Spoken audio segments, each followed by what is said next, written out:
Iron Wall Defense, Big Power, Magic Lock. If this is a deck you're looking for, then hop on, as today I'll be covering Lunatech Strikewurm deck from the Forbidden card set.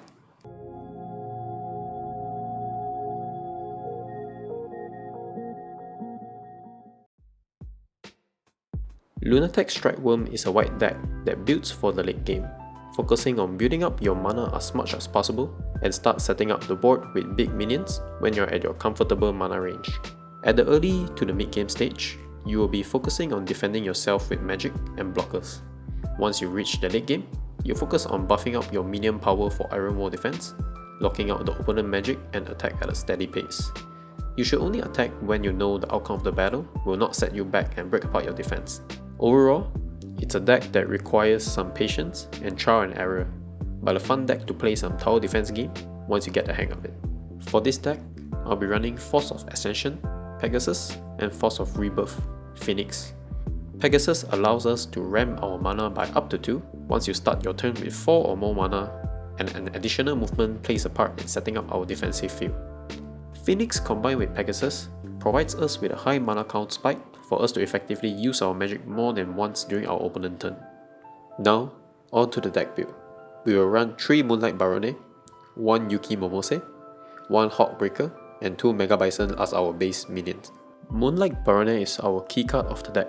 It adds 1 Northern Bear as a blocker and a free core reduction solution, Strike Zipworm for early defense, and Lunatech Strikewurm for immunity from single target effect.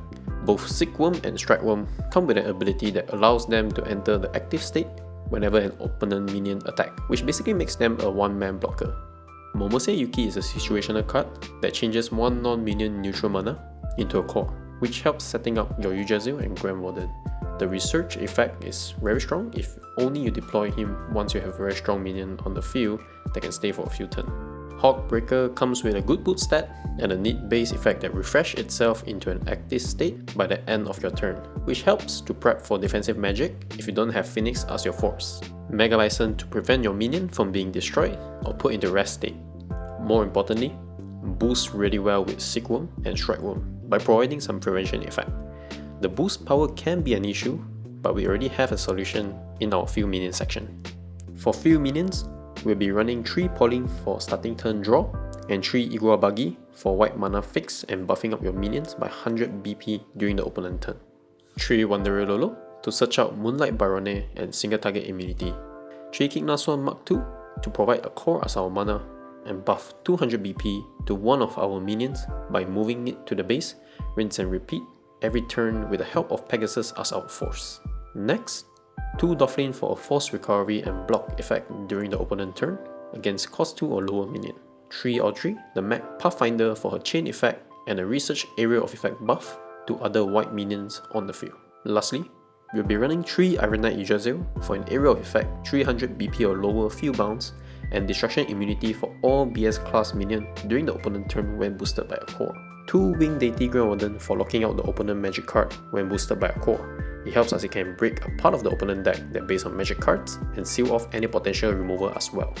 1 Machine Lion Deity Strikewurm Leo to up our offense even higher by paying 1 mana cost whenever a BS or Hunter class minion enter the rest state to refresh itself. You only play this card once you have a stable field and are certain the opponent won't be able to answer it immediately with defensive magic. Now for the magic. I run 3 maintenance for draw and force recovery. It's best to use it during your opponent turn when it started a flash timing, but if their deck does not attack at the early stage, then just use it on your own turn. For a removal spell, I run 3 X Cannon, 3 Obliteration Beam, and 1 Data Analysis.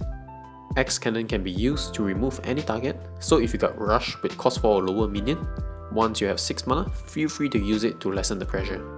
Obliteration Beam is cheap high cost removal magic, and Data Analysis does the same, but also remove cards from the deck that is the same cost as the one you banish. It's useful to eliminate any potential threat that will be played in the future turn. And that concludes our deck profile video for today. If you like this video, do leave a like and subscribe for more upcoming content. Leave a comment below if you have any question. Until then, see you next time.